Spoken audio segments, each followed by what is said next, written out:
और चलिए अब आपको सुनवाते हैं कि तारीखों के ऐलान के बाद बीजेपी प्रदेश अध्यक्ष वीडी शर्मा ने क्या कुछ प्रतिक्रिया दी है। पीएसटीवी से उन्होंने खास बातचीत की है। सहित 5 राज्यों में विधानसभा चुनाव की तारीखों का ऐलान हो चुका है। हमारे साथ बीजेपी के प्रदेश अध्यक्ष विष्णुदत्त शर्मा जी मौजूद हैं, उनसे ही बात करते हैं। सर, किस मुद्दे पर और कितनी सीट का टारगेट रखे इस बार? देखिए, भारतीय जनता पार्टी 365 दिन 24 घंटे समाज में जनता के बीच काम करती है। माननीय प्रधानमंत्री ने भारत की राजनीति का वर्क कल्चर बदल दिया। कार्यकर्ता सेवा के भाव के साथ काम करते हैं। तो और इस वक्त की बड़ी खबर, जहां बीजेपी की चौथी लिस्ट जारी हो चुकी है, तो मध्य प्रदेश में जहां चुनाव तारीखों का ऐलान हुआ और उसके साथ ही अब बीजेपी की चौथी लिस्ट जारी हो चुकी है। इस वक्त की बड़ी खबर, और इस लिस्ट में सबसे पहला नाम आया है मुख्यमंत्री शिवराज सिंह चौहान का। बुधनी विधानसभा सीट से शिवराज सिंह चौहान चुनाव लड़ेंगे और इसी के साथ दतिया से नरोत्तम मिश्रा चुनाव लड़ेंगे। तो 57 नाम सामने आए हैं। चौथी सूची जारी कर दी गई है जिसमें 57 दावेदारों के नाम सामने आए हैं। और इस लिस्ट में सबसे महत्वपूर्ण नाम, 2 नाम। पहला नाम मुख्यमंत्री शिवराज सिंह चौहान का, जो बुधनी से चुनाव लड़ेंगे, और उसी के साथ गृह मंत्री नरोत्तम मिश्रा, जो दतिया से चुनाव लड़ेंगे। और इससे पहले जब हमने सूची देखी थी, जब दूसरी सूची बीजेपी की आई थी, तो कई चौंकाने वाले नाम सामने आए थे, जहां तमाम सांसदों और केंद्रीय मंत्रियों को भी टिकट दी गई थी। और उसके बाद से तमाम ये कयास भी लगाए जा रहे थे। राजनीतिक जानकार भी ये कह रहे थे कि बीजेपी लगातार अपनी सूची के जरिए जो दावेदारों के नाम फाइनल करेगी, उसके जरिए अब वो चौंका भी सकती है। तमाम प्रयोग भी बीजेपी के द्वारा किए जा रहे हैं दावेदारों के नामों को लेकर। और अब बीजेपी की चौथी लिस्ट जारी हो चुकी है। शिवराज सिंह चौहान का नाम सामने आया है। बुधनी विधानसभा सीट से वो चुनाव लड़ेंगे और दतिया से नरोत्तम मिश्रा चुनाव लड़ेंगे। उनका गृह क्षेत्र है और वहीं से अब नरोत्तम मिश्रा जो गृह मंत्री हैं, वो दतिया से चुनाव लड़ेंगे।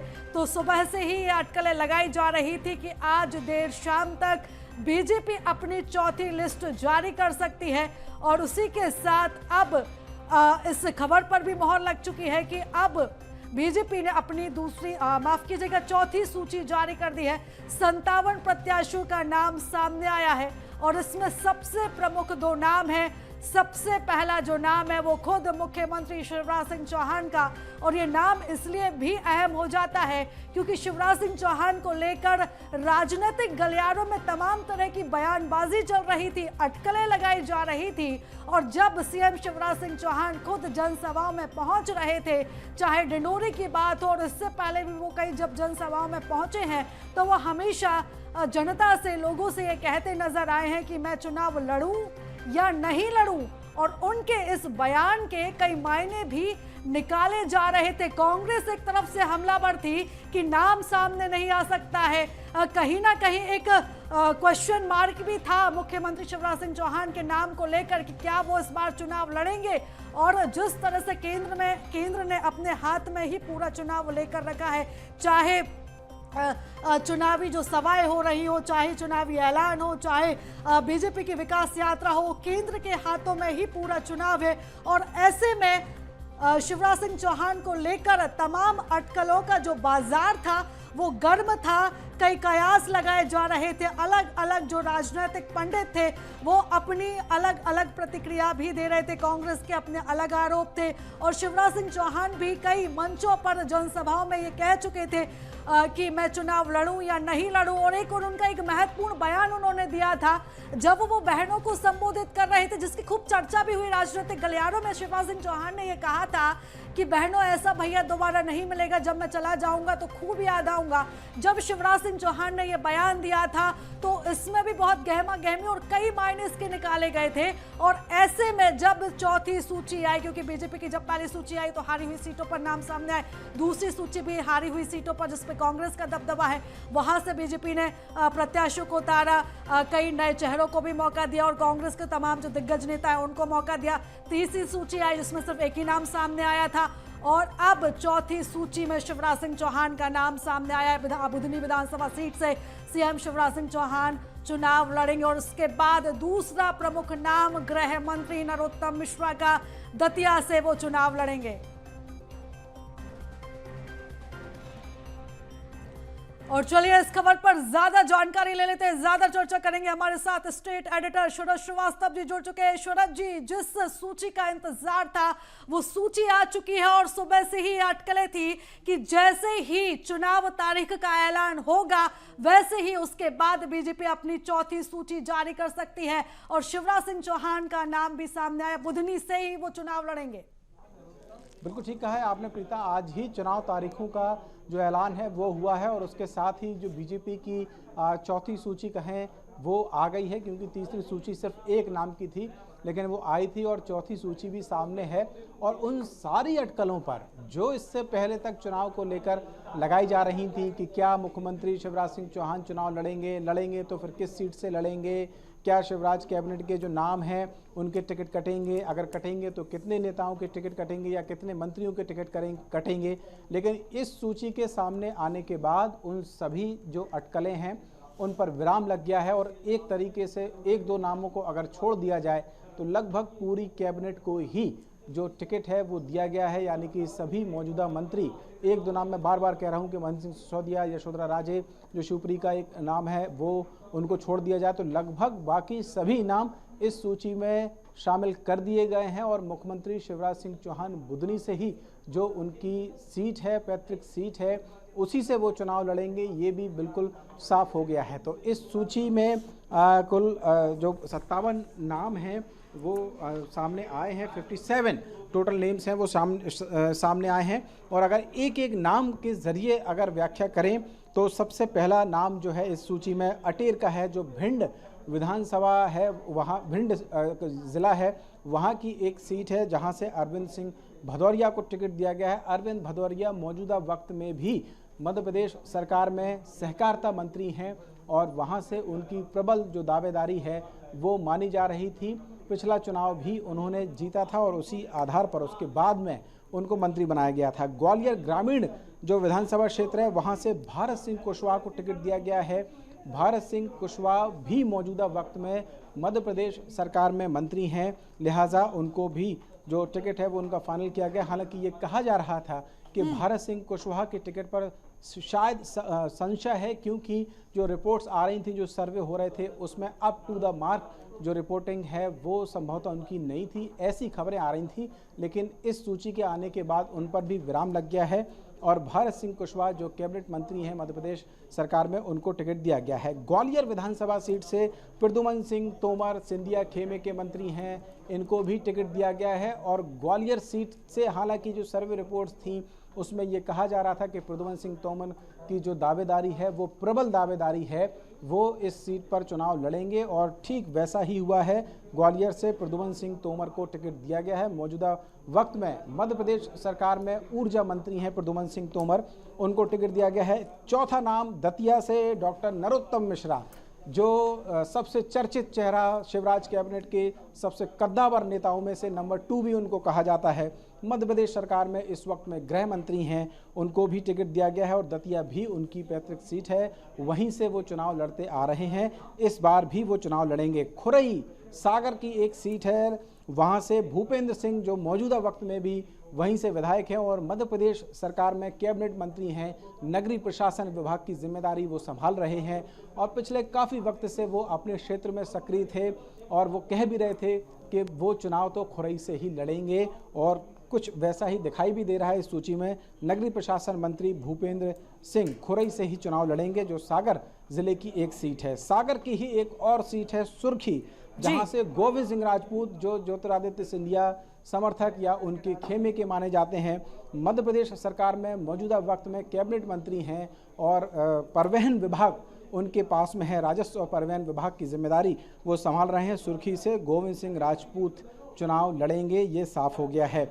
7वां नाम रेहली से, ये भी सागर जिले की ही एक और सीट है, जहां से गोपाल भार्गव मध्य प्रदेश में इस वक्त में सबसे वरिष्ठ जो विधायक हैं, वो 8 बार के विधायक हैं, सबसे ज़्यादा विधायक बनने का अभी तक का जो रिकॉर्ड इस बार की जो मध्य प्रदेश की विधानसभा है उसके बाद उन्होंने बना लिया था। ये उनका एक और यानी 9वीं बार उनका ये कंटेस्ट होगा चुनाव में। देख नतीजे बताएंगे कि वो क्या निकलेंगे, लेकिन वो चुनाव मैदान में होंगे। तो गोपाल भार्गव जो मौजूदा वक्त में कैबिनेट मंत्री हैं और शिवराज सरकार में पीडब्ल्यूडी विभाग की जिम्मेदारी संभाल रहे हैं। उनका भी एक जो वीडियो है हाल ही में वायरल हुआ था, जिसमें वो भी ये कहते हुए दिखाई दे रहे थे कि उनके गुरुजी का आदेश है, लिहाजा उन्होंने ये कहा कि एक और चुनाव लड़ना है। तो गोपाल भार्गव इसलिए तैयार थे।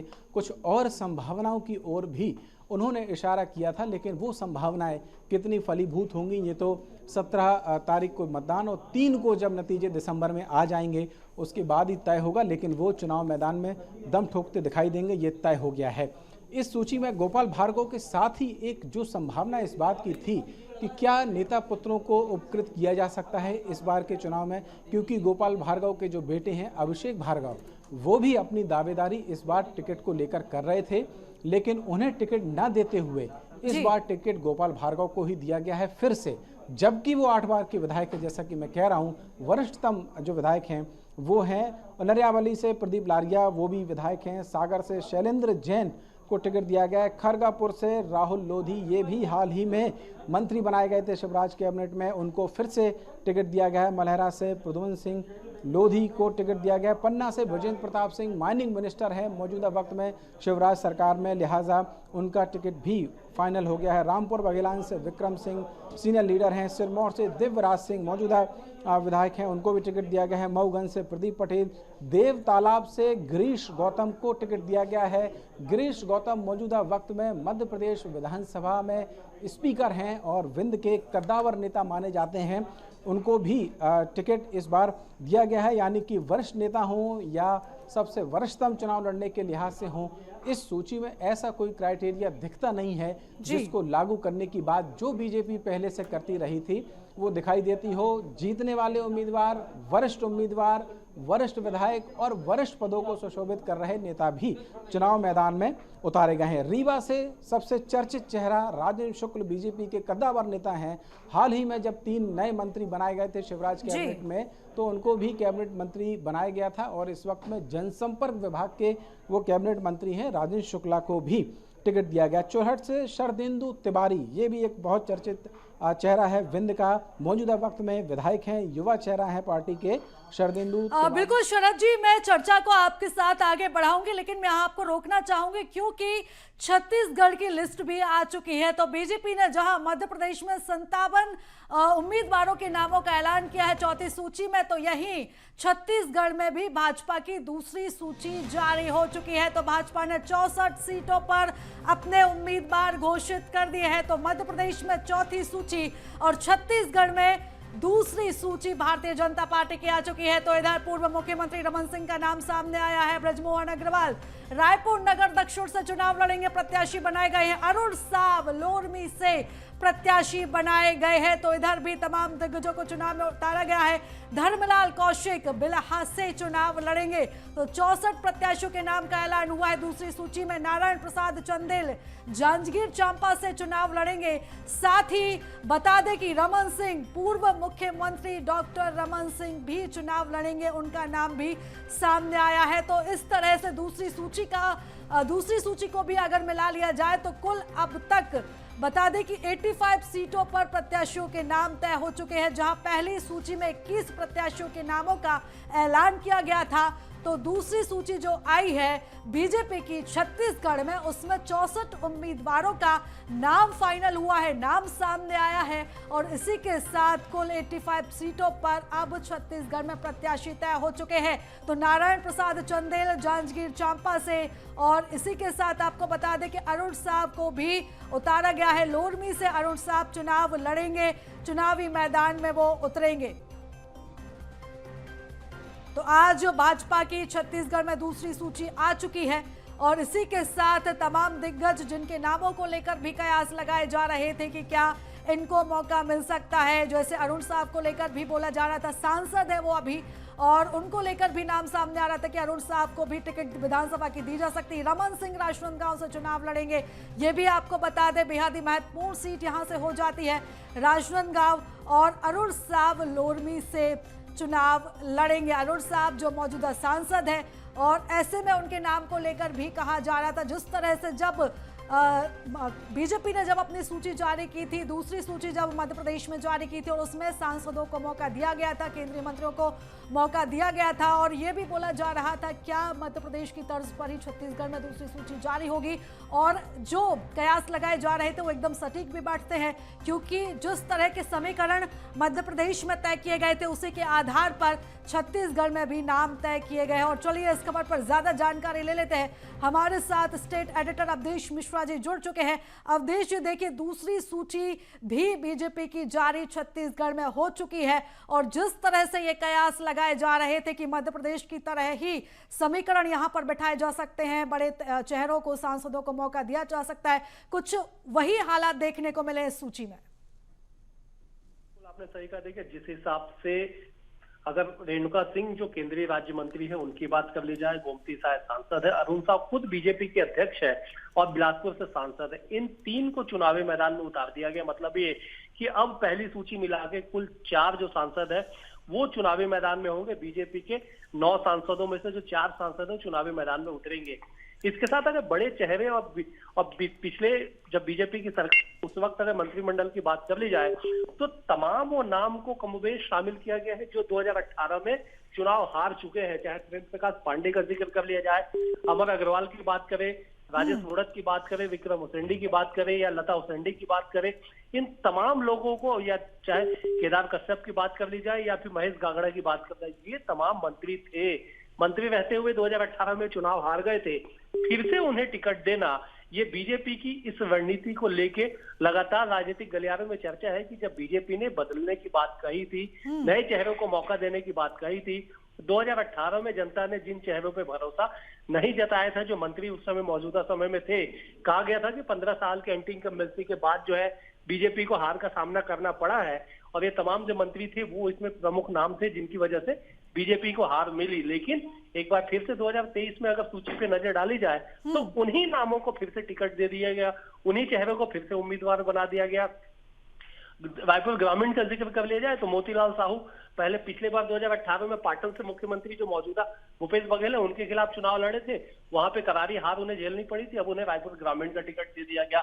सबसे बड़ी बात यह है कि बीजेपी में हाल फिलहाल में शामिल हुए सुखवंत साहब को भी आरंग से टिकट दे दिया गया, जिसको लेकर 5000 से अधिक जो कार्यकर्ता थे वो सड़कों पे उतरे थे। इतना ही नहीं, हाल फिलहाल में बीजेपी में शामिल हुए फिल्म स्टार अनुज शर्मा को भी दरसेवा से टिकट दे दिया गया, उनके नाम का भी लगातार विरोध हो रहा था। रायपुर उत्तर में पुरंदर मिश्रा का टिकट देना, जो पिछले 3 चुनाव में 2008, 13 और 18 में वो बसना से टिकट चाहते थे, लेकिन 2023 में उन्हें रायपुर उत्तर से टिकट दे दिया गया। तो ये बीजेपी की कौन सी रणनीति है, इस पे लगातार चर्चाओं का बाजार गर्म है। लेकिन कुल मिला के ये कि बीजेपी ने आज चुनाव के ऐलान होने के बाद तत्काल बात जो है अपनी दूसरी सूची जारी कर दी। 64 नामों की सूची है। बृजमोहन अग्रवाल को भी टिकट दे दिया गया, राजेश मूणत को भी टिकट दे दिया गया। तो इस तरह से जो बीजेपी के परंपरागत जो चेहरे थे, 15 साल तक जो मंत्री रहे, जो प्रभावशील नेता रहे, उन सभी को जो है बीजेपी ने चुनावी मैदान में उतार दिया है। तो अब परिणाम क्या होगा वक्त तय करेगा, लेकिन इतना तय है कि बीजेपी जिस तरह से चेहरे के बदलाव की उम्मीद कर रही थी वो बदलाव फिलहाल इस सूची को देख के लगता नहीं। और सब दूसरी बड़ी बात एक ये भी है कि जिस तरह से कुछ दिन पहले बीजेपी की एक सूची वायरल हुई थी, कहा गया था कि ये सूची वायरल है, लेकिन वायरल सूची और इस सूची पर नजर डाली जाए तो लगभग वही नाम है जो वायरल सूची में शामिल थे। मतलब ये कि सूची क्या जानबूझ के लीक हुई थी या फिर सच में वायरल थी, इस पे भी लेकिन अब लगातार जो चर्चा है वो तेज हो गई है। बिल्कुल अवधेश जी, और कहीं ना कहीं ये भी अटकलें लगाई जा रही थी, जिस तरह से 33% आरक्षण की बात कही गई थी और ये कहा भी जा रहा था कि जब बीजेपी अपनी सूची आगे की जारी करेगी तो उसका असर भी दिख सकता है इस प्रत्याशियों की सूची में। क्या लगता है कितना असर देखने को मिला है? वो 33% आरक्षण का जो है बिल्कुल भी असर इस सूची में तो फिलहाल दिख नहीं रहा है। रेणुका सिंह जरूर महिला सांसद है, उन्हें टिकट दिया गया। उद्देश्वरी पैकरा को टिकट दिया गया। रायमुनि भगत है, उन्हें टिकट दिया गया। शिव कुमारी चौहान है, उन्हें सारंगढ़ से टिकट दिया गया। सुनीति सत्यानंद राठिया, उन्हें दिया गया। गोमती साय जो सांसद है उन्हें टिकट दिया गया। लेकिन उसके अलावा चंद्रपुर से केवल संयुक्ता सिंह जुदेव का नाम शामिल है अगर महिला को टिकट देने की बात करी जाए। और धमतरी से मौजूदा जो विधायक है रंजना साहू, उन्हें भी चुनावी मैदान में उतारा गया। कोंडागांव से जरूर मोहन मरकाम, जहां से मंत्री जो मौजूदा विधायक और मंत्री है, उनके खिलाफ लता उसेंडी को चुनावी मैदान में उतारा गया, जो पहले भी मंत्री रह चुकी है 2018 के समय तक। तो इस तरह से अगर गिनती की जाए तो 33% आरक्षण की बात जरूर चर्चाओं में थी, लेकिन जिस तरह से आज नामों का ऐलान कर दिया गया, इस नाम को देख के ऐसा लगता है कि मतलब जो 9 से 10 नाम है वो केवल 10 नामों को ही टिकट दिया गया है। मतलब ये कि 10 से 11% के आसपास में बीजेपी ने महिलाओं को टिकट दिया है। लेकिन सबसे बड़ी बात यही थी, जो लगातार चर्चाओं का बाजार जिस पे गर्म था, कि जिस तरह से पिछले हार पे बीजेपी के बड़े नेताओं ने अपने कार्यकर्ताओं पे हार का ठीकरा फोड़ा था कि कार्यकर्ताओं ने ठीक से काम नहीं किया था, इसलिए हम चुनाव हारे हैं। लेकिन आज वही सूची, मतलब ऐसा लग रहा है कि 2018 की जो सूची है, कुछ नामों के परिवर्तन के साथ वही 2018 की जो सूची है वो बीजेपी ने घोषित कर दी है, बीजेपी ने प्रत्याशी उन्हें बना दिया है। तो इस पे अब जनता या फिर कार्यकर्ता कितने उत्साहित होंगे तो वक्त तय करेगा, लेकिन ये तय है कि बीजेपी में जो सूची वायरल हुई थी, कमोबेश वही सूची जो है आज जारी कर दी गई है। बिल्कुल अवधेश जी, और ये जो सूची आई है इससे यही जाहिर होता है, यही क्लियर होता है कि बीजेपी है वो दूसरी सूची में ज्यादा रिस्क लेने के मूड में नजर नहीं आई है। 2018 में जो प्रत्याशी थे या जिनके नाम सामने आए थे उन्हीं को मौका दिया गया है। फिलहाल आप हमारे साथ बने रहिएगा, हम लौटेंगे अवधेश जी आपकी तरफ। तो बता दें कि अब दूसरी सूची जो है वो बीजेपी की सामने आ चुकी है और हम ज्यादा चर्चा करेंगे। हमारे साथ संवाददाता शिखर देवांगन जुड़ चुके हैं। शिखर, मैं आपका रुख करूंगी, जिस तरह से बीजेपी की दूसरी सूची आई है और जैसा कि हमारे स्टेट एडिटर अवधेश मिश्रा जी भी जिक्र कर रहे थे कि ज्यादा रिस्क भारतीय जनता पार्टी ने अपनी दूसरी सूची में नहीं लिया है। 2018 के जो नाम थे उन्हीं को मौका दिया है और कुल मिलाकर जो बड़े चेहरे थे जिनको लेकर ये कयास लगाए जा रहे थे, खास तौर पर वो वायरल सूची जिसको लेकर ये कहा जा रहा था कि फेक सूची है, लेकिन कहीं ना कहीं वो नाम बिल्कुल सिमिलर है उससे। देखिए, जिस तरह से जो वायरल सूची निकलकर सामने आई थी, उसके बाद आज जिस तरह से बीजेपी ने सूची जारी की है वो सूची हूबहू नजर आ रही है। हालांकि जिस तरह से 2018 में बीजेपी ने प्रत्याशी उतारे थे, उस सूची पर भी अगर गौर किया जाए तो उसमें ज़्यादा कोई बड़ा परिवर्तन नहीं किया गया है। कई बड़े ऐसे चेहरे हैं जिनको टिकट दिया गया है। वहीं जब पहले बीजेपी की जो सूची वायरल हुई थी उसके बाद विरोध प्रदर्शन लगातार देखने को मिल रहा था, चाहे हम धरसीवा विधानसभा क्षेत्र की बात करें, आरंग विधानसभा क्षेत्र की बात करें, इसके अलावा बिल्कुल। देखिए शिखर, मैं आपके पास लौटूंगी। छत्तीसगढ़ की जो दूसरी सूची आई उसके सियासी समीकरण भी हम समझने की कोशिश करेंगे, लेकिन मैं एक बार फिर से मध्य प्रदेश का ही रुख करूंगी, मध्य प्रदेश के बारे में बात करूंगी। ज्यादा जानकारी के लिए, चर्चा के लिए हमारे साथ लगातार स्टेट एडिटर न्यूज रूम से लाइव हमारे साथ बने हुए हैं। शरद जी, देखिए हम सिलसिला आगे बढ़ाते हैं चर्चा का, और अगर हम पहली सूची की बात करते हैं, जब बीजेपी की पहली सूची आई थी तो बीजेपी की एक रणनीति सामने आई थी कि बीजेपी की इस बार एक ही रणनीति है, वो है सिर्फ और सिर्फ जिताऊ कैंडिडेट। जब बीजेपी की दूसरी सूची आई तो उसमें तमाम जो दिग्गज थे, बड़े चेहरे थे, चाहे केंद्रीय मंत्री की हम बात करें, उनके चेहरे नाम सामने आए थे। नरेंद्र सिंह तोमर का नाम सामने आया, कैलाश विजयवर्गीय का नाम सामने आया, तो ये बोला जा रहा था कि प्रयोग किया जा रहा है। लेकिन जब चौथी सूची सामने आई तो बहुत ज्यादा प्रयोग पार्टी करते हुए नजर नहीं आ रही।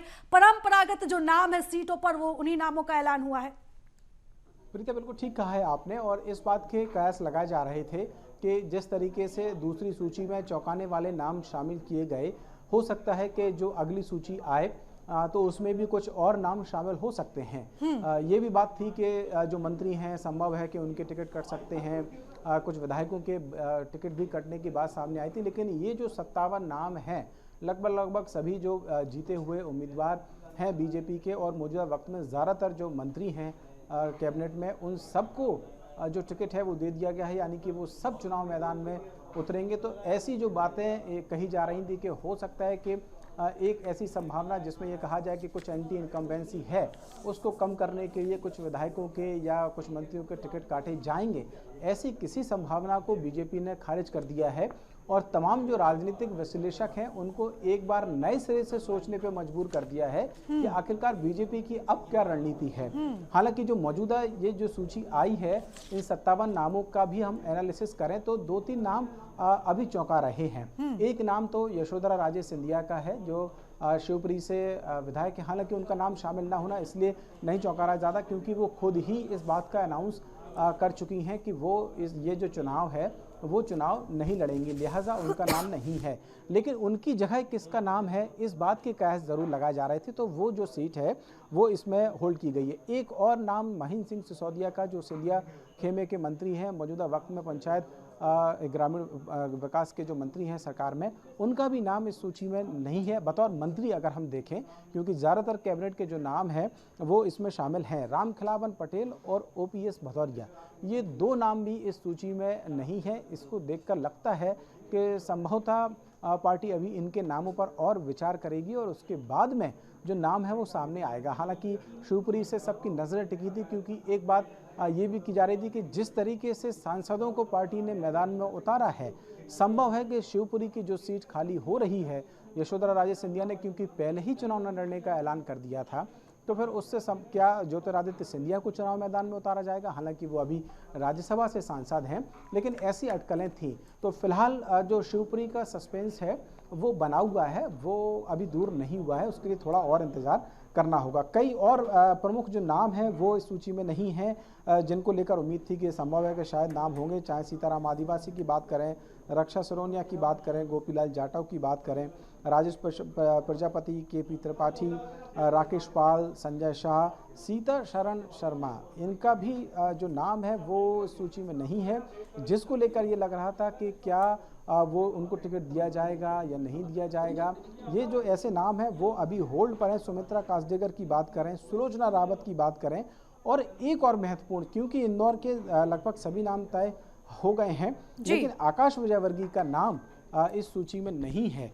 तो इसको लेकर भी अभी जो सस्पेंस है वो बना हुआ है कि आखिरकार आकाश विजयवर्गीय की जगह पर क्या पार्टी किसी और को चुनाव मैदान में उतारने पर विचार कर रही है, क्योंकि उनके जो पिता हैं कैलाश विजयवर्गीय, उनको इंदौर एक सीट से बीजेपी मैदान में उतार चुकी है। तो ये जो सस्पेंस है, जिन पर सबसे ज़्यादा नजरें टिकी थी, एक शिवपुरी की हम बात कर लें और एक इंदौर की बात कर लें कि इनसे कौन उम्मीदवार होंगे, तो वो अभी होल्ड पर है। लिहाजा ये सस्पेंस अभी आने वाले समय में ख़त्म होगा। लेकिन अगर हम फिर से सूची पे ही बात करें तो सूची में अनूपपुर से बिसाहू लाल सिंह, जो मौजूदा वक्त में खाद्य मंत्री हैं कैबिनेट में, उनको फिर से दिया गया है। मानपुर से कुमारी मीना सिंह, जो मांडवे हैं, उनको टिकट दिया गया है। विजय राघवगढ़ सबसे चर्चित जो सीट इस वक्त थी, इस लिहाज से नहीं कि वहां से उम्मीदवार कौन होगा, बल्कि इस लिहाज से कि वहां का जो रेफरेंडम है वो पहले ही सामने आ चुका था।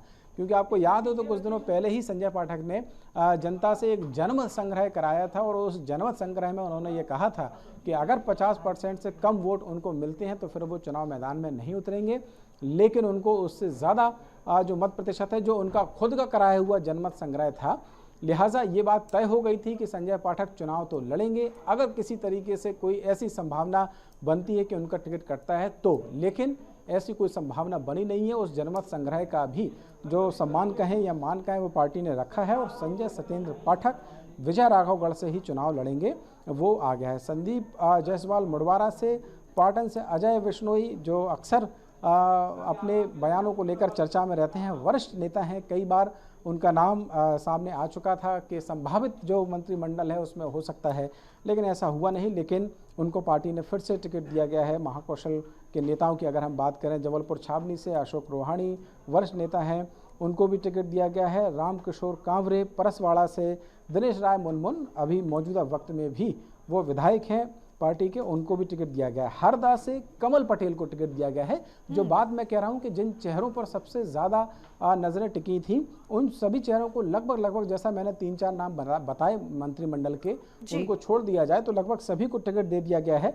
हरदा से कमल पटेल को टिकट दिया है। कमल पटेल मौजूदा वक्त में मध्य प्रदेश कैबिनेट में मंत्री हैं और कृषि विभाग की जो जिम्मेदारी है वो संभाल रहे हैं। सुहागपुर से विजयपाल सिंह, सांची से जो अनुसूचित जाति के लिए आरक्षित सीट है, डॉक्टर प्रभुराम चौधरी, जो मौजूदा वक्त में स्वास्थ्य मंत्री हैं मध्य प्रदेश में और शिवराज कैबिनेट के महत्वपूर्ण चेहरा हैं।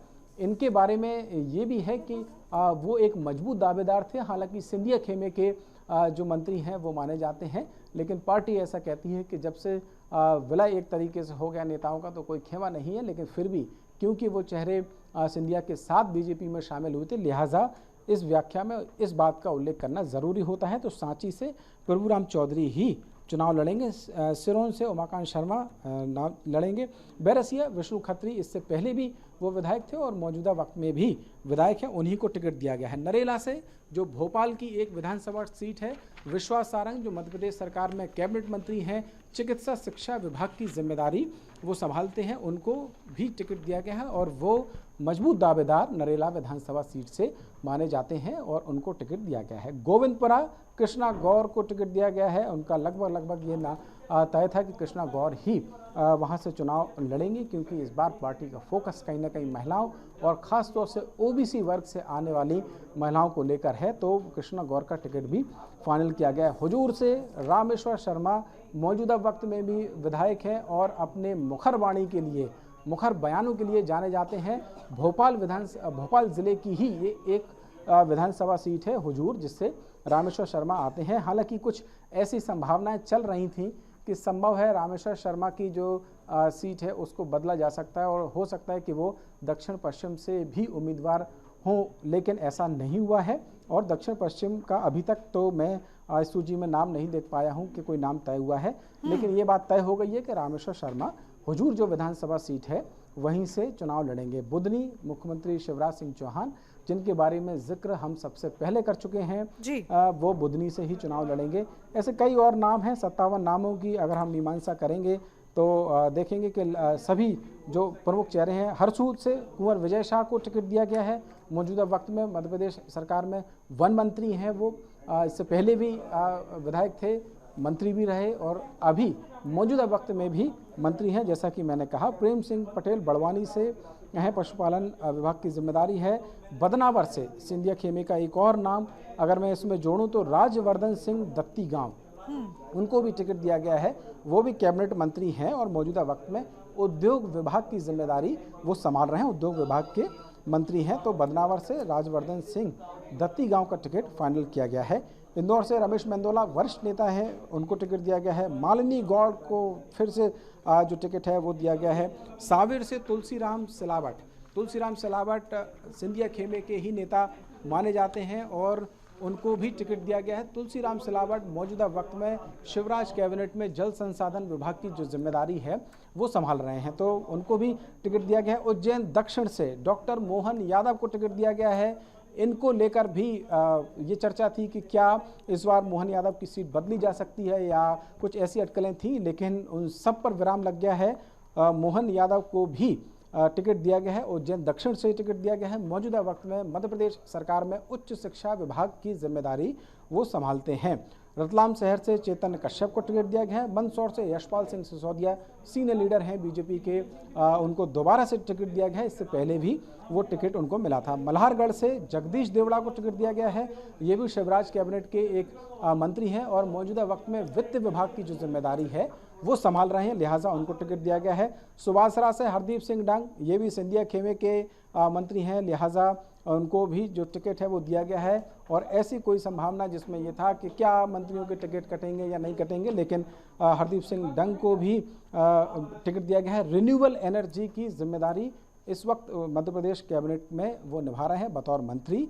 जावद से ओम प्रकाश सखलेचा जो एमएसएमई विभाग के मंत्री हैं और इस बार भी प्रबल दावेदार माने जा रहे थे शिवराज कैबिनेट में, लिहाजा उनको भी टिकट दिया गया है।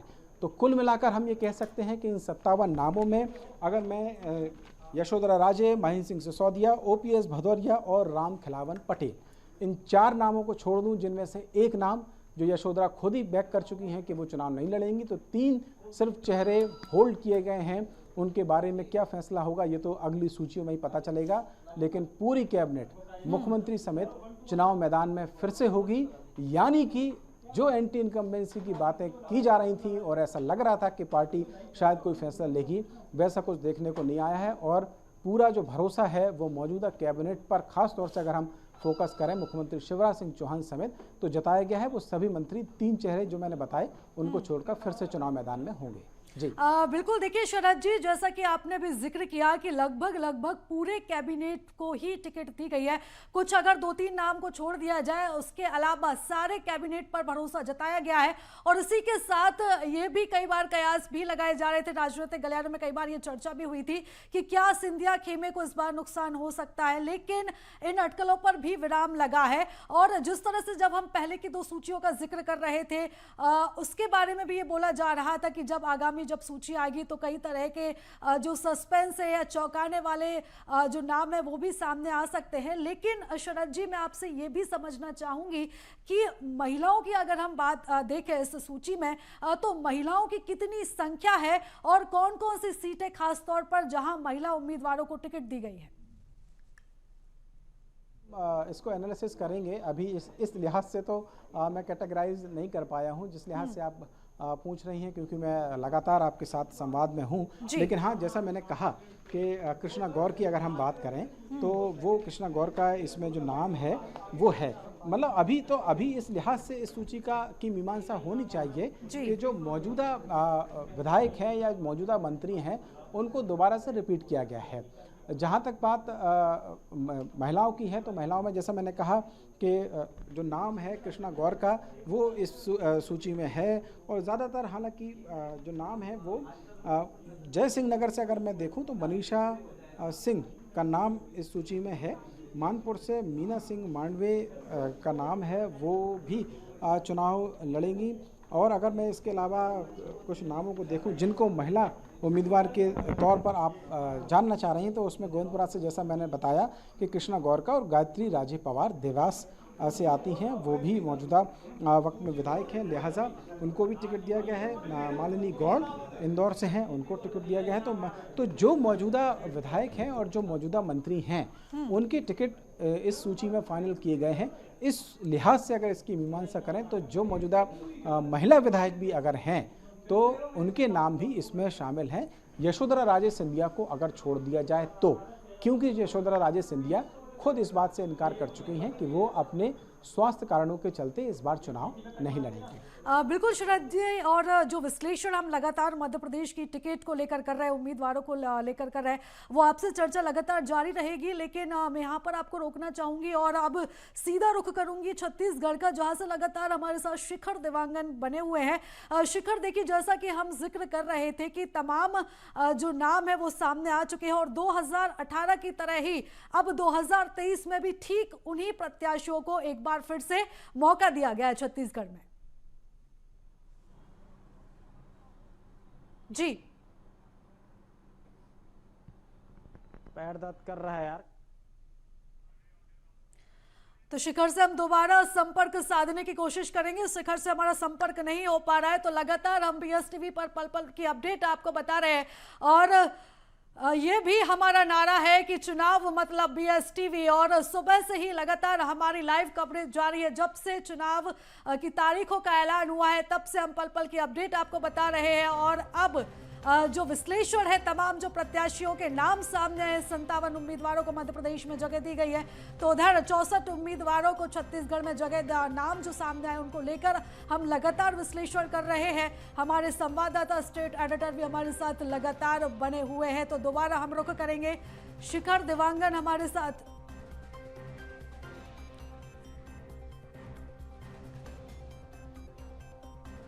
और चलिए हम दोबारा जब इस विश्लेषण को आगे बढ़ाएंगे, लेकिन उससे पहले सीधी तस्वीर हम आपको दिखा देते हैं जब प्रेस कॉन्फ्रेंस जारी है चुनाव आयोग की।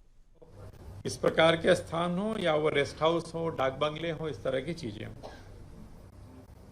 और इन जगहों से किसी प्रकार की पॉलिटिकल एक्टिविटी नहीं की जाएगी। गेस्ट हाउस से, डाक बंगलों से, इन जगहों से राज्य के खर्चे पे कोई भी विज्ञापन जारी नहीं किया जाएगा। किसी भी अखबार में, किसी भी मीडिया में स्टेट के खर्चे पे कोई विज्ञापन इलेक्शन जब तक पीरियड है जारी नहीं किया जाएगा।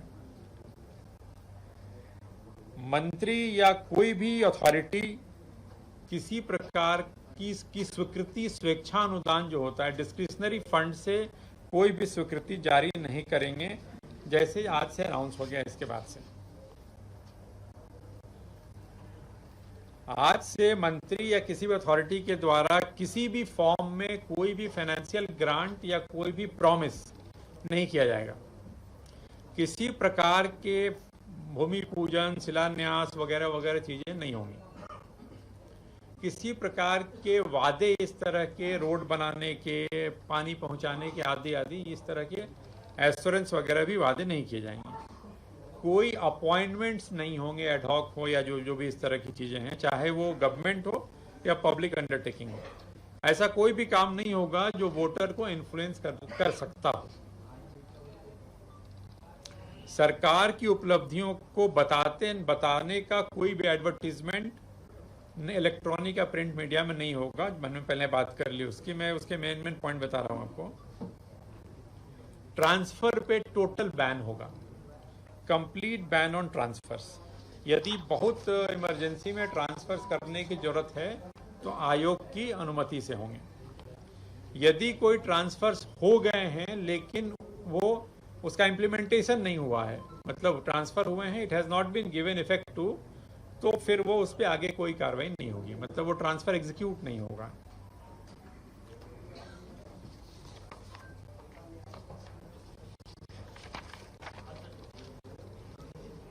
एक और मुद्दा, एमपी एमएलए जो फंड है, जो एमपी एमएलए फंड से कोई भी रिलीज नहीं होगा। अनाउंसमेंट ऑफ इलेक्शन के बाद कोई भी फ्रेश रिलीज ऑफ फंड्स नहीं होंगे। किसी काम का जिसका वर्क ऑर्डर इशू हो गया है लेकिन काम अगर शुरू नहीं हुआ है मौके पे, तो वो काम शुरू नहीं होगा।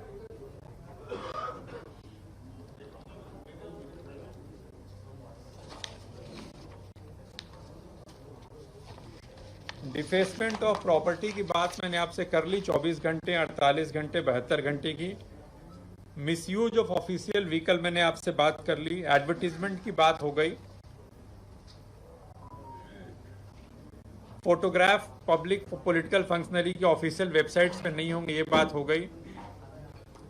एक चीज और है जिसमें हमें मतलब डिपार्टमेंट से इस बात की जानकारी अगले 72 घंटे में हम लेंगे कि कौन कौन से काम चल रहे हैं मौके पे।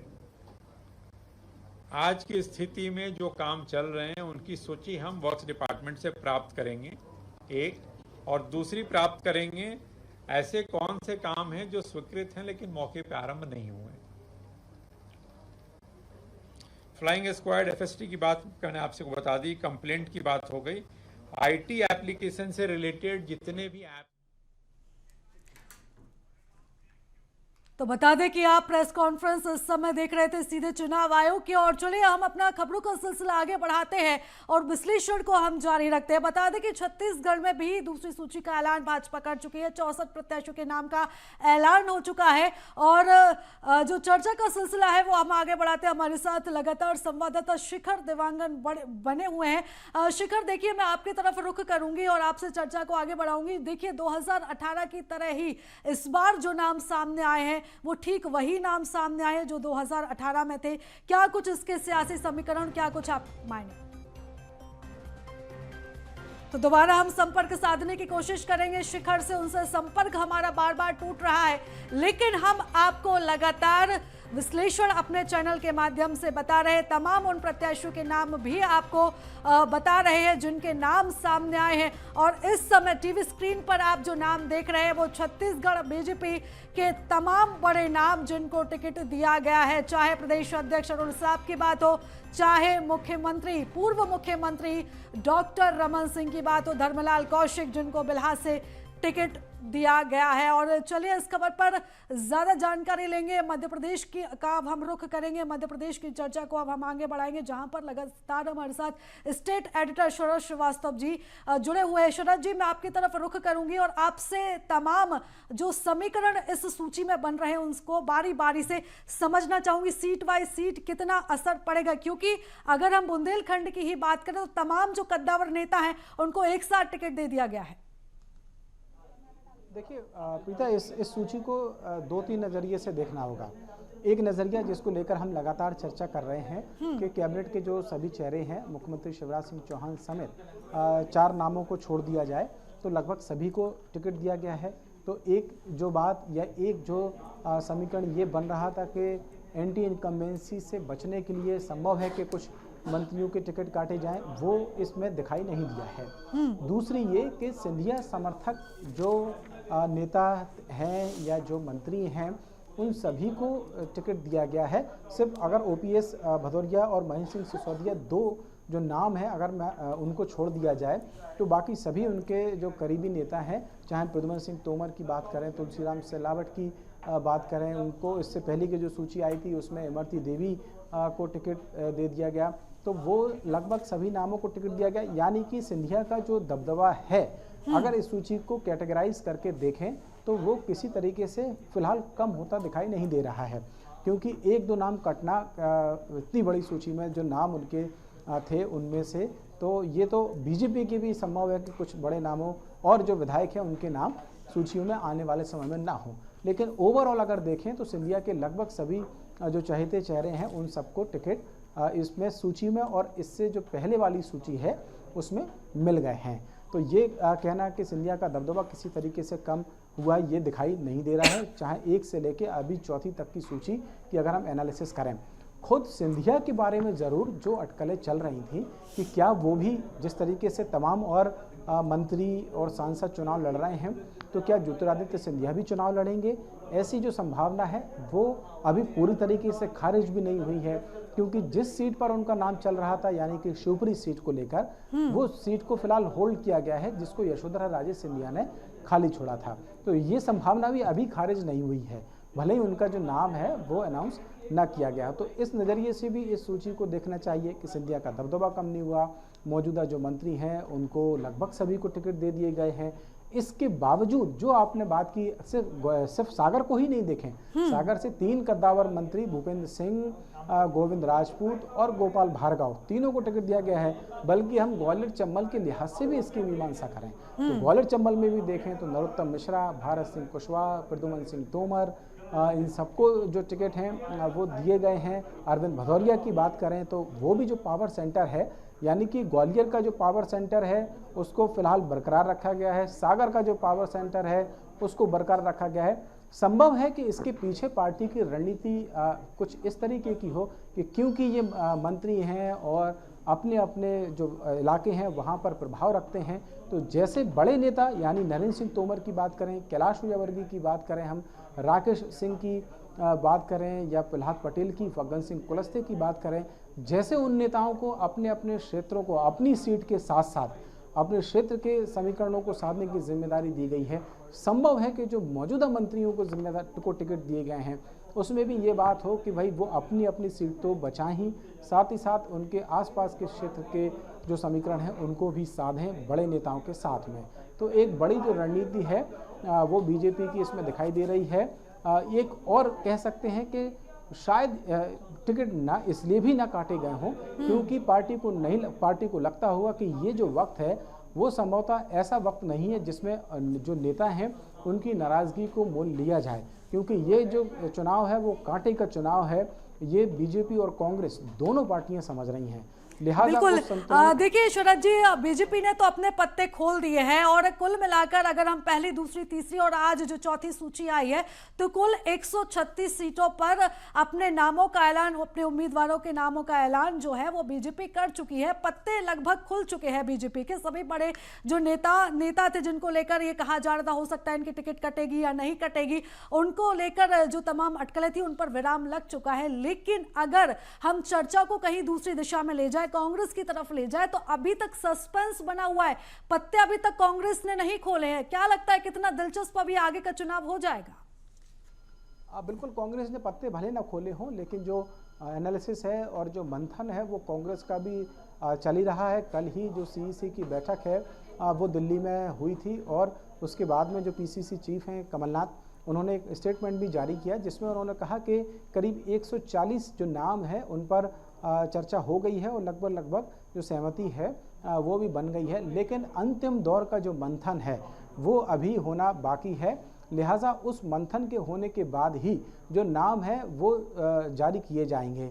तो निश्चित ही इसमें एक जो कह सकते हैं कि एक नज़रिया कांग्रेस का भी ये हो सकता है कि क्योंकि बीजेपी ने अपने चेहरे तय कर लिए हैं, लिहाजा कांग्रेस को इस बात का एनालिसिस करने का वक्त और ये अनुमान लगाने का वक्त मिल गया है कि XYZ उम्मीदवार अगर कोई बीजेपी का किसी सीट पर है तो उसके मुकाबले में वो जिस उम्मीदवार का नाम तय करने जा रहे हैं वो उम्मीदवार कितना टिकेगा और कितना मजबूत बैठेगा। तो हो सकता है कि अगर कोई नाम तय हो भी गया हो, क्योंकि जैसा मैंने कहा कि एक बात ये भी चल रही थी कि कुछ मंत्रियों के टिकट कट सकते हैं, लेकिन ऐसा नहीं हुआ। मैं बार बार कह रहा हूं कि 3 नामों को छोड़ दिया जाए तो उसमें से बाकी सभी कैबिनेट के मंत्रियों को टिकट दिया गया, तो उनके मुकाबले में कांग्रेस जिन उम्मीदवारों को उतारना चाह रही होगी तो उनको लेकर क्या वही रणनीति अपनाई जाएगी या ये रणनीति अपनाई जा रही थी अगर किसी मंत्री का टिकट कटता है तो उस जगह पर XYZ अपने उम्मीदवारों को उतारा जा सकता है। तो संभव है कि अभी कांग्रेस इस बात को लेकर और ज़्यादा मंथन करना चाहती है कि उसके जो उम्मीदवार हों वो टक्कर देने वाले हों बीजेपी के उम्मीदवारों के मुकाबले में। हालांकि कितनी टक्कर देंगे ये तो 17 तारीख को जब मतदान होगा तब नवंबर में, और उसके बाद 3 दिसंबर को जब नतीजे आएंगे तभी साफ होगा। लेकिन रणनीतिक तौर पर कहीं ना कहीं कांग्रेस अपनी सूची को और मजबूत करने में लगी हुई है, ऐसी जानकारी आई है। और जल्द ही उम्मीद है कि 1 से 2 दिन के भीतर में संभव है कि कांग्रेस की भी जो पहली सूची है वो सामने आ जाए। बिल्कुल शरद जी, और अगर उम्मीदवारों के जो सूची आई है, जो चौथी सूची बीजेपी की आई है, इसके तरह अगर हम दोनों ही पार्टियों की रणनीति की बात करें तो जहां बीजेपी एक तरफ विकास यात्रा, विकास पर्व के जरिए सीधे जनता से जुड़ने की कोशिश की, जनता के बीच में गई, तो वहीं अगर हम कांग्रेस की रणनीति की बात करें तो कांग्रेस कर्नाटक में जिस तरह से चुनाव हुआ था, कर्नाटक चुनाव की जो तर्ज थी कि जो ऐलान तमाम किए गए थे, चाहे ये जो महिलाओं से जुड़े मुद्दे हो, चाहे मुफ्त की जो घोषणाएं हो, वादे हो, उसी की तर्ज पर भी अब कांग्रेस मध्य प्रदेश में भी कहीं ना कहीं अब नजर आ रही है। देखिए ये दिख तो रहा था, लेकिन बहुत सारे ऐसे मुद्दे हैं कांग्रेस के जो वो उठाना चाह रही थी, जिन्हें बीजेपी ने या कहें कि शिवराज सरकार ने किल कर दिया, उनको ख़त्म कर दिया और उन्हें अपने मुद्दे बना लिया। हम सस्ते सिलेंडर की बात करें या फिर महिलाओं को जो नगद राशि है या सम्मान राशि जो भी उसको नाम देने वो देने की बात करें, तो पहले कांग्रेस ने इसका अनाउंसमेंट किया था, लेकिन क्योंकि बीजेपी सरकार में थी लिहाजा उसने इसको इम्प्लीमेंट भी कर दिया। तो वो जो मुद्दे हैं वो कितने कारगर होंगे, क्योंकि अब आज चुनाव तारीखों का जो ऐलान है वो भी हो गया है, तो उसके बाद में ये मुद्दे कितने स्टैंड करेंगे तो ये भी देखना होगा कि जो मुद्दे उठाए गए थे वो कितने प्रभावी होते हैं। क्योंकि अब असली चुनाव, वैसे भी ये कहा जाता है कि जब आचार संहिता प्रभावी होती है तो असली चुनावी जो लड़ाई है वो तब से ही शुरू होती है, क्योंकि चुनाव आयोग की भी कई बंदिशें होती हैं और इस बात पर भी नज़र होती है कि कौन किस तरीके के मुद्दों को जनता के सामने उठा रहा है। तो ये सब देखना होगा कि कितने मुद्दे ये कारगर साबित होते हैं कांग्रेस के। बिल्कुल शरद जी, और ये देखने वाली बात होगी कि ये जो मुद्दे होते हैं वो उसका जनता कितना किस तरीके से इन पार्टियों को जवाब दे पाती है, या बीजेपी के पक्ष में जा पाती है या कांग्रेस के पक्ष में जा पाती है। यानी कि कुल मिलाकर ये जो दाव खेले गए थे कांग्रेस की तरफ से नहला खेला गया था। तो इधर बीजेपी ने जब ऐलान किया था लाडली बहना योजना की, जब 1000 रुपये की राशि का जब ऐलान किया था, तो इधर जब कांग्रेस ने भी ऐलान किया था कि जब कांग्रेस की सरकार बनेगी तो 1500 रुपये वो देंगे, तो इधर नहले पे दहला खेला गया और 3000 रुपए का ऐलान कर दिया गया कि धीरे धीरे जो राशि है वो बढ़ाकर वो 3000 रुपए कर दी जाएगी। लेकिन अगर हम तमाम जो पूरा विश्लेषण है, चाहे पहली सूची है, दूसरी सूची है, तीसरी सूची है, चौथी सूची है, चारों सूची को अगर हम एक सूत्र में रखने की कोशिश करें तो क्या कुछ आप इस सूची का विश्लेषण निकाल पाते हैं? देखिए इतनी देर से हम उसी सूचियों का जो विश्लेषण है वो कहीं ना कहीं कर रहे हैं, चाहे हम पहली सूची की बात करें, दूसरी की करें, तीसरी में एक ही नाम था, या चौथी सूची की बात करें, तो लगभग उन सभी का जो विश्लेषण है वो हमने अभी किया ही है कि पहले कैसे। बिल्कुल शरद जी, विश्लेषण हम लगातार कर रहे हैं, लेकिन मैं आपसे आग्रह करूंगी कि एक बार आप फिर से तमाम जो उम्मीदवार हैं उनके नाम भी हमारे दर्शकों को बता दें, क्योंकि लगातार हम पल पल की अपडेट तो बता रहे हैं, विश्लेषण भी बता रहे हैं, लेकिन मैं आपसे आग्रह करूंगी कि चूंकि आपके हाथ में सूची है तो आप एक बार फिर से तमाम जो उम्मीदवार हैं और प्रमुख चेहरे जो बीजेपी के हैं, तमाम जो कैबिनेट के मंत्री, एक बार उनके नाम और किस विधानसभा सीट से उनको उम्मीदवार बनाया गया है उसका आप जिक्र कर दें। देखिए ये जिक्र भी हम अपने जो स्क्रीन है उस पर लगातार ग्राफिक्स के जरिए कर रहे हैं कि कौन से उम्मीदवार हैं और कहां से वो चुनाव मैदान में लड़ेंगे, लेकिन फिर भी जैसा आपने कहा है कि जो प्रमुख चेहरे हैं जिनके बारे में हम जिक्र कर रहे हैं तो दर्शक लगातार देख भी रहे हैं, लेकिन फिर भी जैसा मैंने कहा कि कैबिनेट के जो प्रमुख चेहरे हैं, अटेर से अरविंद भदौरिया की बात करें, ग्वालियर ग्रामीण से भारत सिंह कुशवाहा की बात करें, ग्वालियर जो विधानसभा सीट है वहाँ से प्रद्युमन सिंह तोमर की बात करें, दतिया से नरोत्तम मिश्रा, खुरई से भूपेंद्र सिंह, सुर्खी से गोविंद सिंह राजपूत और रहली से गोपाल भार्गव, बुद्दी से खुद मुख्यमंत्री शिवराज सिंह चौहान जो हैं वो चुनाव लड़ेंगे। खरगापुर से राहुल सिंह लोधी की हम बात करें तो वो चुनाव मैदान में होंगे। पन्ना से ब्रजेंद्र प्रताप सिंह की अगर हम बात करें, देव तालाब से गिरीश गौतम जो स्पीकर भी हैं मौजूदा वक्त में मध्य प्रदेश विधानसभा में, वो चुनाव लड़ेंगे। रीवा से राजेंद्र शुक्ल जो हाल ही में शिवराज कैबिनेट का एक विस्तार हुआ था, अंतिम विस्तार जो पिछली सरकार थी उसका हम कहें तो 3 मंत्री बनाए गए थे, उनमें से एक राजेंद्र शुक्ल भी थे, तो उनको भी जो चुनाव मैदान है उसमें उतारा गया। बिसाहू लाल वो भी कैबिनेट में मंत्री हैं तो अनूपपुर से उनको भी उम्मीदवार बताया गया। मानपुर से मीना सिंह वो भी चुनाव हमारे साथ जुड़ चुके हैं। बिल्कुल शरद जी, मैं यहाँ पर आपको रोकना चाहूंगी और आपसे सिलसिला जो चर्चा का है वो आगे बढ़ाऊंगी, लेकिन उससे पहले मैं रुख करूंगी इंदौर का, जहां से हमारे साथ संवाददाता भारत पाटिल जुड़ चुके हैं। भारत, देखिए चौथी सूची बीजेपी की आ चुकी है और इस बार जो इंदौर के समीकरण है वो कुछ ही हाल बयां कर रहे हैं। जैसे देखिए आकाश विजयवर्गीय का नाम अभी फाइनल नहीं हुआ, मतलब उनका नाम नहीं आया है। विधानसभा 3 से वो अभी मौजूदा विधायक है। आपसे पूरा समीकरण में इंदौर का समझना चाहूंगी जी। देखिए बाकी जिस तरह से भाजपा की पहली सूची जारी हुई थी और उसके बाद लगातार 3 सूचियां इस चरण में जारी थी और आज चौथी सूची जो है वो भाजपा ने जारी की गई है, जिसमें अगर सबसे महत्वपूर्ण अगर हम बात करें कि 9 सीटों में से 6 सीटों का उम्मीदवार प्रत्याशी के रूप में भाजपा ने अब सामने ला दिए, उनके चेहरे साफ कर दिए।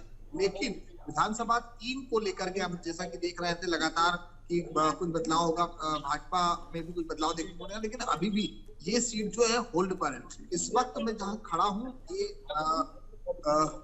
विधायक माननीय गोड़ है, अब विधायक है और उनके वहां पर भी अब जो है वो जश्न का माहौल बनता जा रहा है। जो कार्यकर्ता समर्थक है वो लगातार पहुंच रहे हैं, सभी इंतजार कर रहे हैं। यहाँ पर महापौर रही माननीय गोड़ उसकी लंबे समय से राजनीति में सक्रिय रही है, कई अटकलें उनके सामने थी इस बेस को लेकर के, इस सीट को लेकर के भी अटकलें थी कि उनके गोड़ को एक टिकट दिया जाना था, लेकिन कहीं ना कहीं वापस एक बार फिर ये जो पूरी जिम्मेदारी है माननीय गोड़ को यहाँ पर एक बार फिर प्रत्याशी चुना गया है। और ये मालवा निमाड़ की अगर हम बात करें तो मालवा निमाड़ में 15 जो है अब तक 15 प्रत्याशियों को जो है भाजपा मालवा निमाड़ में उतार चुकी है। तो चुनावी जो संकट जिस तरह से चुनाव आयोग ने प्रेस कॉन्फ्रेंस लेकर चुनाव की तारीख घोषणा की तारीख तय की 17 तारीख के जो है नवंबर में अभी मतदान होना है और उसको लेकर के चुनाव का बिगुल जो है वो बच चुका है। तो लगातार जो है अब प्रत्याशियों के चेहरे जो है वो साफ होते हुए नजर आ रहे हैं। इंदौर में भी अब तक 6 सीटों के प्रत्याशियों की घोषणा भाजपा। दूसरी ओर अगर हम बात करें कांग्रेस की तो कांग्रेस का अभी भी लिस्ट को लेकर के कहीं ना कहीं अटकली लगातार चल रही है। अभी भी कुछ समय कांग्रेस ने मांगा था, ये साफ था कि चल रहा था कि शायद जो शरारत पक्ष है उसके बाद में कहीं ना कहीं सूची कांग्रेस लाएगी और भाजपा का भी शरारत पक्ष में, लेकिन ये साफ कर दिया था कि सूची जो है वो क्योंकि भाजपा की तैयारियां पूरी है, बूथ स्तर से लेकर जमीनी स्तर तक जो भाजपा के कार्यकर्ता है वो सक्रिय हो चुके हैं। लगातार मंत्रियों के दौरे हमें दौर में देखते हुए नजर आ रहे हैं, चाहे वो उप मुख्यमंत्री देवेंद्र फडणवीस से लेकर केंद्र मंत्री लगातार जो है यहाँ पर नजर आ रहे हैं। कुछ दिन पहले भी पीयूष गोयल जो रेल मंत्री थे वो भी यहाँ पर आए थे, एक बड़ी घोषणा करके गए थे और उसके बाद लगातार जो है अब यहाँ पर चुनावी जो माहौल है वो नजर आ रहा है। अपने पीछे कार्यकर्ताओं आप यहाँ पर देख सकते हैं, कार्यकर्ता जो है वो यहाँ पर इकट्ठा शुरू हो गए हैं। चुनावी जो तैयारी है उसके लेकर के आप जुड़ जाएंगे। हालांकि अगर हम बात करें तो सावेर विधानसभा से तुलसी सिलावट का नाम जो है वो साफ कर दिया गया है। विधायक जो मध्य प्रदेश में काफी अधिक वोटों से जीतने वाले 2 नंबर एक बार फिर उनका टिकट जो है वो साफ कर दिया गया। उनके लिए भी कई अटकेलियां लगातार चल रही थी। ये माना जा रहा था कि जिस तरह से भाजपा के राष्ट्रीय महासचिव कैलाश विजयवर्गीय को 1 नंबर का दायित्व जो है भाजपा ने दिया था, तो वही लक्ष्मण को भी दी जा सकती है, लेकिन एक बार फिर से 2 नंबर का प्रत्याशी उन्हें चुना गया। और सबसे महत्वपूर्ण अगर हम बात करें तो अभी भी हम देखते आ रहे हैं कि जो 5 नंबर विधानसभा है वहां पर कि महेंद्र हांडिया लंबे समय से भाजपा के विधायक वहां पर बने हुए हैं, भाजपा की जड़ों को मजबूत करते हैं, लेकिन वहां पर बदलाव की स्थिति देखी जा सकती है। तो अभी भी 3 नंबर 5 नंबर विधानसभा की जो टिकटें हैं उन प्रत्याशियों के नाम की घोषणा नहीं हुई है। अब भाजपा की जो 5वीं सूची है वो भी काफी चौंकाने वाली होगी, लेकिन इस बार कई मंत्रियों को, कैबिनेट मंत्रियों को जो है इसमें एक बार फिर मौका दिया है, तो काफी टक्कर का मुकाबला होगा। लेकिन अभी कांग्रेस की सूची आना बाकी है। कांग्रेस से 4 नंबर से 3 नंबर से 5 नंबर से 9 विधानसभाओं में कौन उम्मीदवार होंगे ये तो आने वाला वक्त बताएगा। लेकिन जिस तरह से लगातार भाजपा की सूची जारी होती जा रही, कांग्रेस को कहीं ना कहीं जो है अपने प्रत्याशियों के चयन करने के लिए काफी गहन चिंतन करना होगा। इंदौर में विधानसभा में अब अगर बात की जाए 1 नंबर प्रत्याशी की सबसे पहले कैलाश विजयवर्गीय, उसके बाद में 2 नंबर से रमेश मेंडोला और 4 नंबर से मालिनी गौड़ और सांवेर से तुलसी सिलावट के साथ साथ अगर हम बात करें देपालपुर से महमूद पटेल का नाम प्रत्याशी ने सूचित कर दिया। लेकिन ग्रामीण से जुड़ी एक सबसे महत्वपूर्ण सीट मऊ है। मऊ विधानसभा में क्योंकि उषा ठाकुर तत्कालीन विधायक नहीं मंत्री तत्कालीन है, और ऐसे में वहां पर क्या कुछ समीकरण बदलेंगे ये देखना होगा। वहां पर भी प्रत्याशियों को लेकर के एक बड़ा नाम था कि उषा ठाकुर जो है वो एक बार फिर विधानसभा 3 से चुनाव लड़ती है। अगर आकाश को टिकट नहीं दी जाएगी तो कहीं ना कहीं अटकलें होगी कि प्रत्याशी के रूप में एक बार फिर विधानसभा का जो नेतृत्व, चुनाव का जो नेतृत्व है वो प्रत्याशी के रूप में उषा ठाकुर करेगी। लेकिन ये साफ है कि हम उषा ठाकुर को लगातार देखते आ रहे हैं कि वो जब भी विधानसभा चुनाव में अपना खड़ी होकर लड़ाई लड़ी है, हर नई विधानसभा में उन्हें भाजपा ने जो है वो मौका दिया है, चाहे वो 3 नंबर से हो फिर महू से। महू में भी काफी समय बीता था, लेकिन अब क्योंकि चुनावी घोषणा हो चुकी है, तारीख तय हो चुकी है 17 नवंबर को यहाँ पर चुनाव के मतदान पूरे मध्य प्रदेश में होना है। इसको लेकर के अब जो समय का जो काटा है वो शुरू हो चुका है। प्रत्याशियों को जनता के पहुंचने का मौका जो है वो काफी कम मिलेगा। अगर कांग्रेस अपनी लिस्ट अगर और देरी से करती तो कहीं ना कहीं वो प्रत्याशियों को जनता तक पहुंचने में काफी दिक्कतों का सामना करना होगा। लेकिन अभी स्पष्ट नहीं हो पाया। अभी भी आप देख सकते हैं यहाँ पर बिल्कुल भारत, और अभी तमाम जो नाम यहाँ से रह गए उनका नाम आना भी बाकी है, क्योंकि ऐसे में इंतजार रहेगा आगे की सूची का। जब बीजेपी की सूची आएगी, जैसा कि आपने जिक्र किया कि कयास ये लगाए जा रहे थे कि अगर आकाश विजयवर्गीय को विधानसभा 3 से टिकट नहीं दिया गया तो इधर से उषा ठाकुर को भी उतारा जा सकता है। तो ऐसे में इंतजार रहेगा 5वीं सूची का कि क्या कुछ जो है विधानसभा में इंदौर को लेकर क्या कुछ समीकरण बनते हैं। फिलहाल भारत, तमाम जानकारी के लिए, चर्चा के लिए आपका बहुत धन्यवाद। हमारे साथ लगातार स्टेट एडिटर जुड़े हुए थे शरद श्रीवास्तव जी, उनका भी बहुत धन्यवाद। लगातार छत्तीसगढ़ से शेखर देवांगन भी हमारे साथ बने हुए थे, उनका भी बहुत धन्यवाद। और चलो इसी के साथ फिलहाल BSTV में इतना ही।